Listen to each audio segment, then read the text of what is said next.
Welcome to the New World tropical rainforest. It's a magical place, full of surprises. To start, birds are everywhere, more so than most temperate locations. Many things are just a little stranger, a little bolder than what you might be used to. Any birder will tell you that it's common to hear a bird first and find it second. In the rainforest, it's especially true. The woods are so deep. The birds can be small, but their voices can be big. Not necessarily ear-splitting, like the bellbird or the screaming piha, but well-defined, clear, and haunting. The songs are usually repeated enough that you're drawn to follow them, to find out just who is at the other end. That's what this video is about. You can hear one now. It sounds quite far away, but it's closer than you think. It's a mot-mot, a whooping mot-mot. Listen for the whoop. Mot-mots sit low, as they call, so they aren't hard to locate. Their tennis racket tails identify them immediately. An early explorer, Charles Waterton, conjectured that the birds do this to themselves, but the truth is, weak portions of the webbing of the tail feathers naturally fall out from wear or preening. No one really understands what purpose the rackets might serve. This is Lesson's mot-mot. Lessons and whooping mot-mots certainly look alike, and in some parts of Panama, they can live in the same woods. How do you tell them apart? Like so much here, it's the sound. Just listen.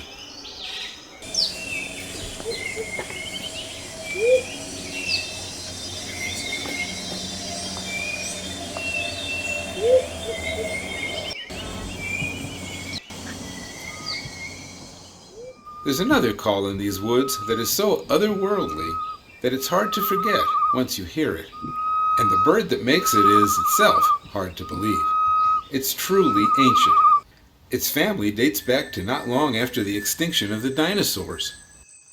This is a great tinamou. They're hard to see, being so dull-colored, but can be heard easily, especially at dawn or near sunset. Once found, they're rather tame, as is this bird. Tinamous are famously weak flyers. Witnesses report them flying into tree trunks, even buildings. Their steering is so bad, so they prefer to walk. But with the pedigree this bird carries, who cares how it gets around? The tinamou you stand with in the forest today could trace its lineage to ancestors who stood with dinosaurs.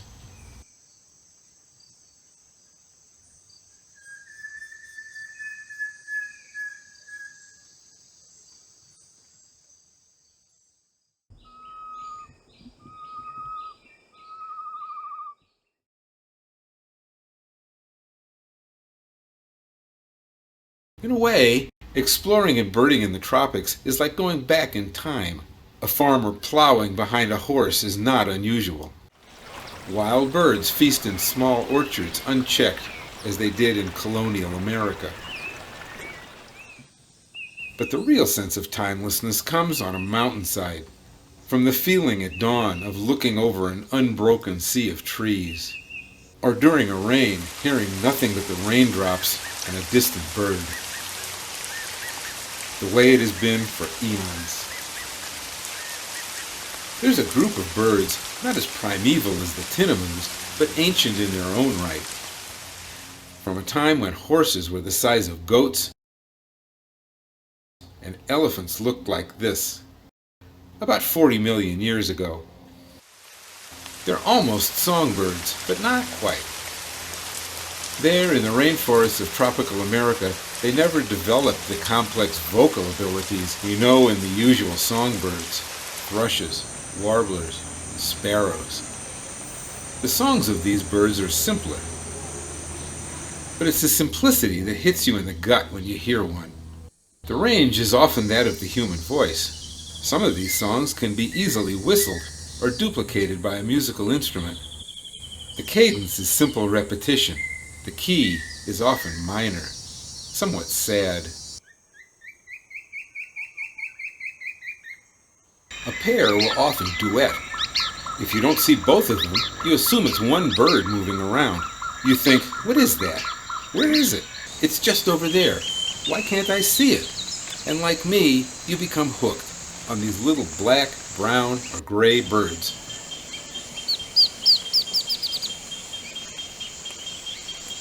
Many of these birds have the word ant in their names. Antbirds, ant wrens, ant shrikes, ant pittas. They seek out swarms of army ants and feast on the insects flushed from hiding by the voracious horde. But you need not stumble across an ant swarm to find these birds. The woods are full of them, and the sounds they make are the heart of the rainforest. Some of the easiest to see are the ant shrikes. Like the shrikes of temperate regions, these have viciously hooked bills to tear insects apart.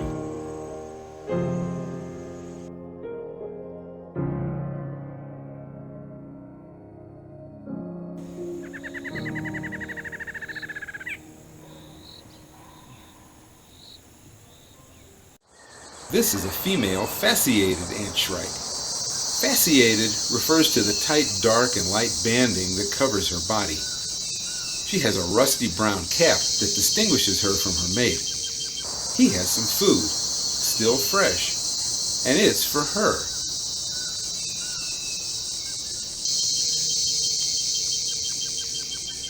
A lovely pair. Antbirds are good at hiding, but it's important for a pair to keep track of each other in the dark forest understory. So they call back and forth. This is a bicolored antbird. His song is typical of what we discussed earlier. It's simple, mostly on one pitch, but he speeds up and slows down. Excited people talk like that. Once again, these songs just seem to resonate with us. A few kinds of antbirds have these bare, blue patches around their eyes. Some people think it keeps ants away from the eyes in the chaos of a feeding frenzy. Others suggest it helps mates find each other in poor light.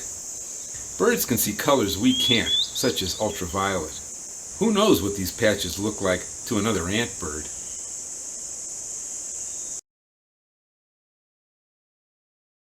Here is one of the simplest songs in the forest. Just 2 notes.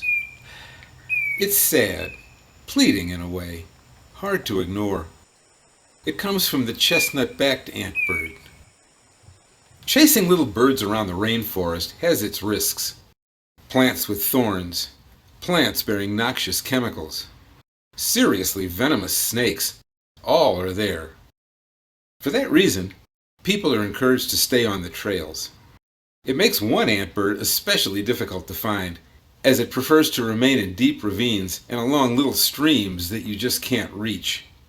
It's the dull-mantled antbird. This one, with its red eye and small white spots, was filmed by the eminent bird videographer Josep Del Hoyo, editor of the Handbook of the Birds of the World. I was less adept. At Rancho Naturalista, near Turrialba, Costa Rica, my guide, Harry Barnard, located the bird as it came up from the bottom of a ravine. Listen to what happened. Yeah. He's to the right. Yeah. He's to the right here. Just to the left of the dead leaf. Look. In the hole. Oh, there he is.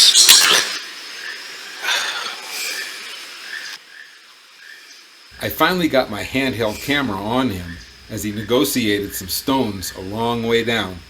A steep climb and a lot of work over 2 days, but these are the experiences that make for memorable birding.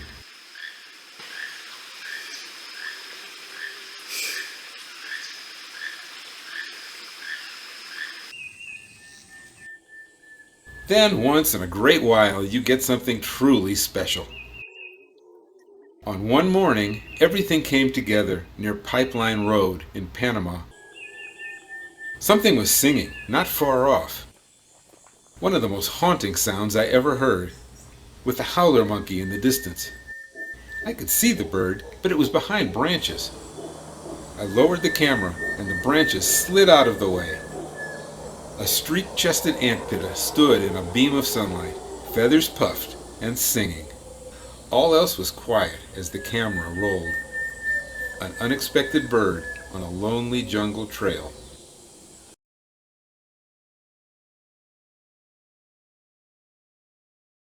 At Rancho Naturalista, a word that kept popping up was piprites. Piprites. Yes, it's the name of a bird. I had never heard of it, but folks talked about it with reverence. Escuché que Anton vio los piprites la semana pasada. Do you think we might find the Wie piprites? hoch ist die Wahrscheinlichkeit, dass wir einen piprites sehen? Queremos buscar los piprites. 请问，您能帮我们找到一个 piprites 吗？ J'aimerais beaucoup voir un piprité. Pouvez-vous en trouver un? Not because it's gorgeous. It isn't. But because it's rare. Little more is known about the gray-headed piprites today than when the first one was described to science in 1864. It's that hard to find.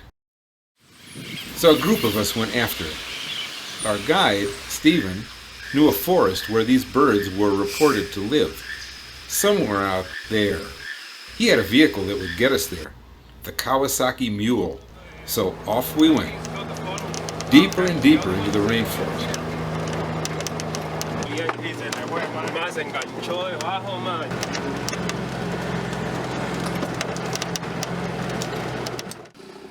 This was a land of tall trees, where leafcutter ants toil along well-worn trails.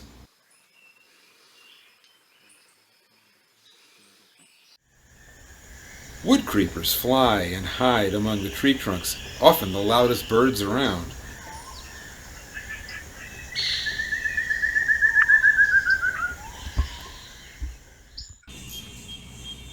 Blue morpho butterflies glint in the dappled sunlight.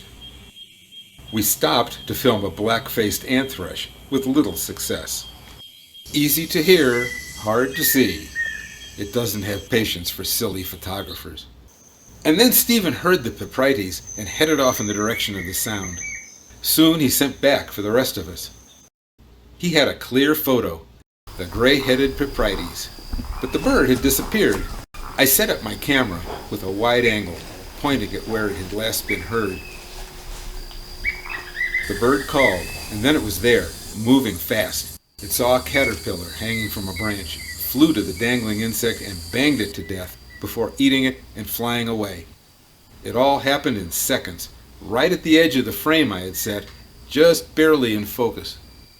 I was happy to get the shot, and the live bird. Not all rainforest birds are as hard to find as a piprites. Some of the most rewarding are the toucans. Toucans have taken the idea of hiding in plain sight to its limit. Their camouflage is bright green or jet black with red, orange, or yellow. Their colors effectively break up their shape, so it's easy to walk right under one without seeing it.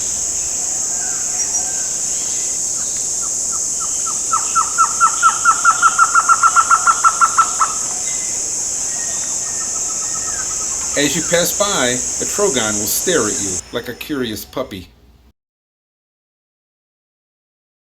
The royalty of the toucan clan are the quetzals. This is a female resplendent quetzal.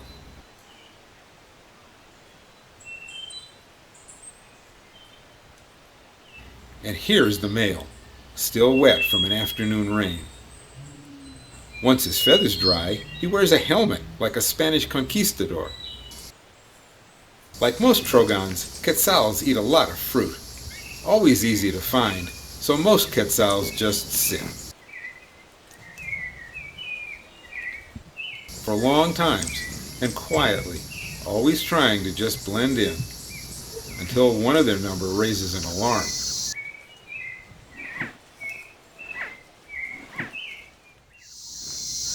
An ornate hawk eagle. It loves quetzals. It hunts from a high perch where it can see far.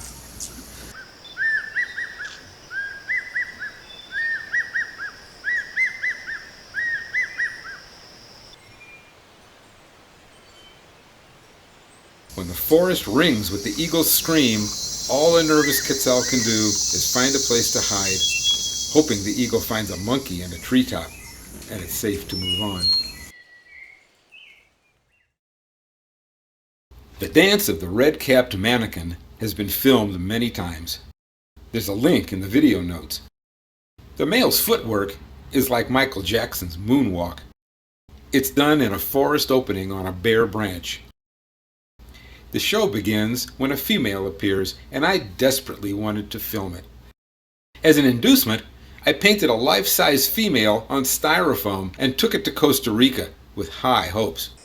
My guide, Noel, took me to a likely branch with a Manakin calling nearby. Here's my fake female, patiently waiting. And here's the male, beautiful in red and black.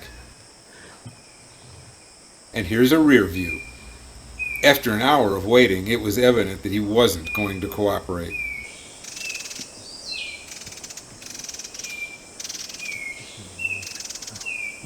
He seemed to laugh at us as we walked on down the trail. But soon we found a bird, another Manakin, the blue-crowned.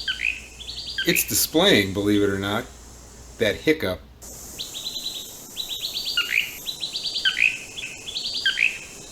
Fortunately, there's a group of Manakins whose courtship displays are engaging and easier to find. Not a dance, but explosive bouts of flight, punctuated by buzzing and snapping. It's done in a cleared area, a performance hall called a lek that the males carefully maintain and compete for any females who pass by.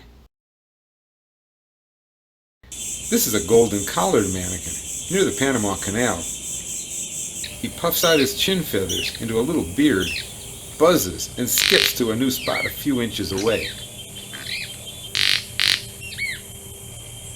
In 2016, high-speed video showed that the buzzing sound involved specially thickened wrist bones hitting each other 60 times a second.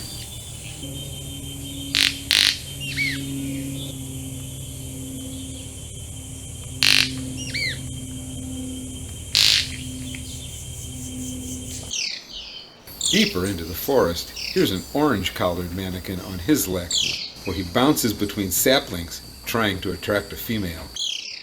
It's all rather fast. For this video, I took the liberty of making it even faster.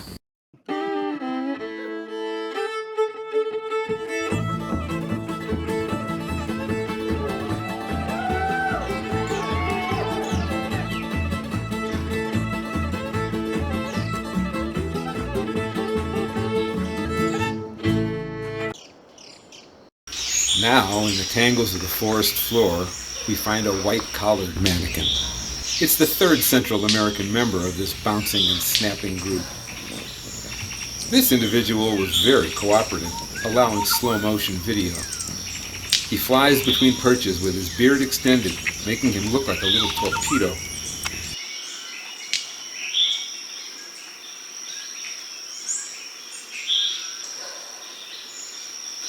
Upon landing, he raises his chin in a defiant gesture, here on his little home.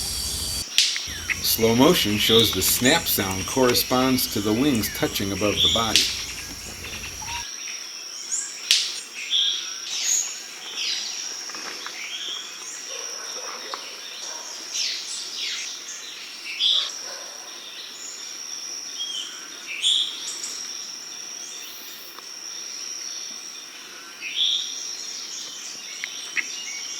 We've talked about going back in time in the rainforest.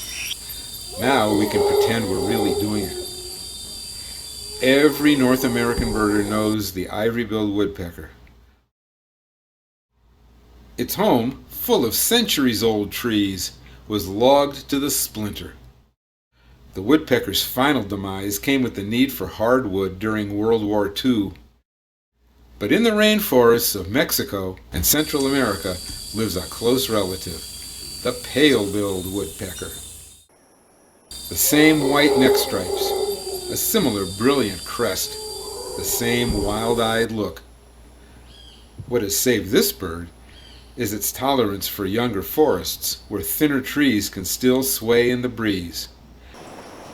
If you wait around a while, you will hear the same double tap that once led old-timers to an ivory bill, but has since vanished from southern bottomlands of the United States.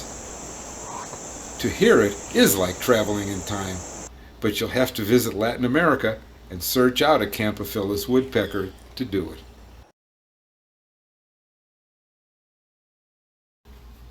Would any trip to the American tropics be complete without hummingbirds? It wouldn't. Central America has its share. Some prefer not to leave the forest, like this white-vented plume-latier, or this one, a long-billed hermit. But verbena flowers, small and plentiful, grow in sunny openings and homesteads. Hummingbirds are eager to feed at them. This one is a crowned wood nymph, wearing, like many tropical hummingbirds, a brilliant green. The small-sized verbena flower holds rich nectar, but not much of it. So the acrobatic wood nymph visits a lot of them. He's not so intimidated by the aggressive rufous-tailed hummingbird as are the smaller hummers.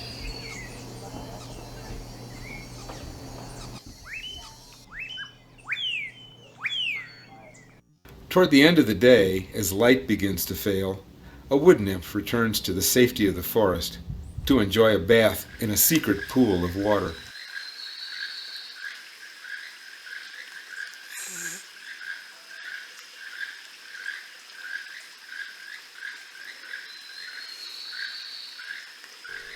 This tiny hummingbird, one of the world's smallest, has a limited range from Honduras to Panama. She flits from flower to flower quickly and with perfect control, using her tail as a brake and to steer. People come here from thousands of miles away to see her, or more exactly, her mate. They're snowcaps.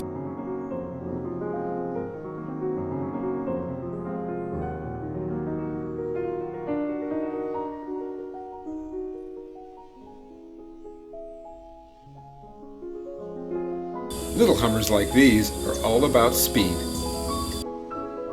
Watching them in real time, you can actually see that they beat their wings faster than bigger hummingbirds. I was interested in two other small hummingbirds with unusual feathers, one in the head, the other on the tail. This is a green thorntail.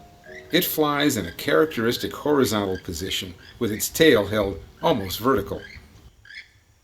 Thorntails are birds of the forest canopy, where they're almost impossible to see. But they have one weakness: verbena flowers. Verbena, also known as porterweed, is rich in nectar. Green thorntails will come out of the canopy for them, and that's when you can see one. So will this bird, the tiny black-crested coquette, with its spiky hairdo. The coquette, unlike the more sedate thorntail, bobs its tail constantly in flight. Did you notice that both the coquette and the thorntail have a narrow white band on the lower back? It's interesting that certain sphinx moths, similar in size to these tiny hummers, that fly with the same horizontal posture and also visit the same flowers, share the same white band. Could this be some sort of mimicry? An insect pretending to be a bird, or perhaps a bird pretending to be an insect to fool predators. Tropical birding is full of mysteries like that. Centuries of naturalists have spent their lives trying to solve them. But the tropics are large, and there's still plenty for the rest of us.